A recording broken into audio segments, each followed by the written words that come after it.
ولوطن، اب یہاں نوٹ کیجئے یہ 3 رسول ہیں پری ابراہمک، حضرت نوح، حضرت ہود، حضرت صالح، پری ابراہمک، حضرت ابراہیم علیہ السلام سے پہلے کے۔ اور حضرت لوط جو ہے حضرت ابراہیم کے کنٹمپریری ہیں، کیونکہ یہ ان کے بھتیجے ہیں اور یہ بھی عراقی کے رہنے والے تھے، یہ بھی سامی النسل ہیں، یہ بھی سیمیٹک ریس میں سے ہیں، اور ان کے ایک بھتیجے نے ان کے ساتھ ہجرت کی تھی اور وہ ان کے ساتھ رہے ہیں۔ اللہ نے ان کو بھی رسالت سے سرفراز فرمایا، اور خاص طور پر جو ڈیڈ سی ہے اس کے کنارے پر 2 بڑے عظیم شہر اس وقت آباد تھے، سدوم اور عمورہ، اور یہ بڑے تجارتی مرکز تھے، اس لیے کہ مشرق سے مغرب کی طرف جو تجارتی قافلے آتے تھے ایران سے عراق ہو کر وہ پھر فلسطین اور مصر کی طرف جاتے تھے تو ادھر سے ہو کر گزرتے تھے، تو گویا کہ ایک طرح کا جو ہے یہ کراس روڈز تھا یہ علاقہ جو ہے، جو یہ کیریوان روٹس کا،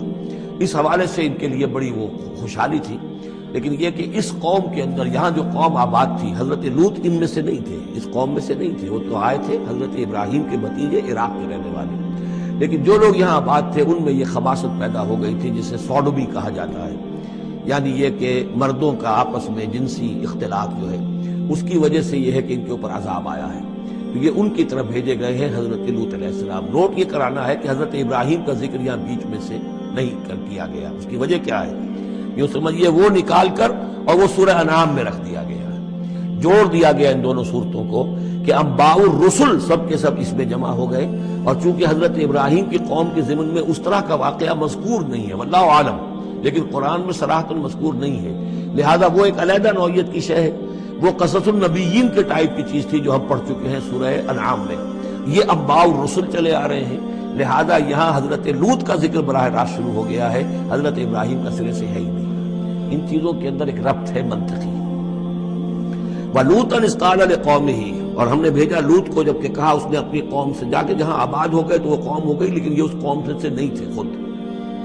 أَتَأْتُونَ الْفَاحِشَةَ، کیا تم ایک ایسی بے حیائی کا ارتکاب کر رہے ہو، مَا سَبَقَكُم بِهَا مِنْ أَحَدٍ مِنَ الْعَالَمِينَ، کہ جو تمام جہانوں میں یعنی جہان والوں میں سے تم سے پہلے کسی سے نہیں کی،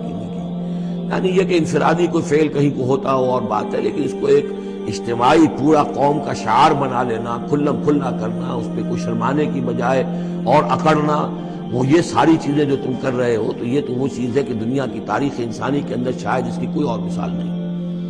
أَتَأْتُونَ الْفَاحِشَةَ مَا سَبَقَكُم بِهَا مِنْ أَحَدٍ مِنَ الْعَالَمِينَ إِنَّكُمْ لَتَأْتُونَ الرِّجَالَ شَهْوَةً، تم مردوں کا رخ کرتے ہو شہوت کے ساتھ، من دون النساء، عورتوں کو چھوڑ کر، بل انتم قوم مسرفون، تم تو حد سے تجاوز کرنے والے قوم ہو، قانون طبیعت، قانون فطری کے خلاف جا رہے ہو۔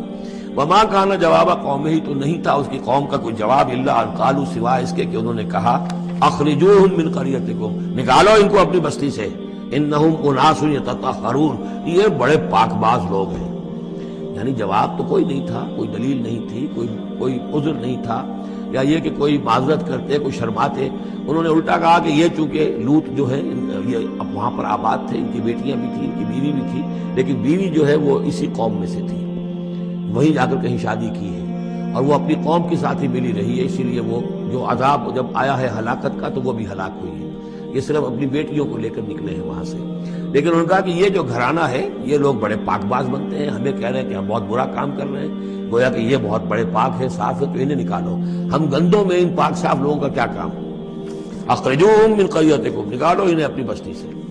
انہم اناس یتطہرون، یہ تو بڑے نیک اور پاک باز لوگ بنے پھرتے ہیں۔ فانجیناہ واہلہ، تو ہم نے نجات دے دی اس کو اور اس کے گھر والوں کو، الا امرأتہ، سوائے اس کے بیوی کے، کانت من الغابرین، وہ ہو گئی رہنے والوں ہی میں، پیچھے رہنے والوں ہی میں، وامطرنا علیہم مطرا، اور ہم نے ان پر ایک بارش بھیجی، پتھراؤ ہوا ہے بہت سخت، اور پھر زلزلہ بھی آیا ہے، شہر الٹ گیا ہے، اور یہ شہر تقریباً معدوم ہو گئے پھر، اور یہ ڈیڈ سی کے اندر ان کے دفن ہیں سارے کے سارے آثار وغیرہ جو ہیں اس کے ساحل پر یہ تھے۔ فانظر کیف کان عاقبۃ المجرمین، تو دیکھو کیسا انجام ہوا مجرمین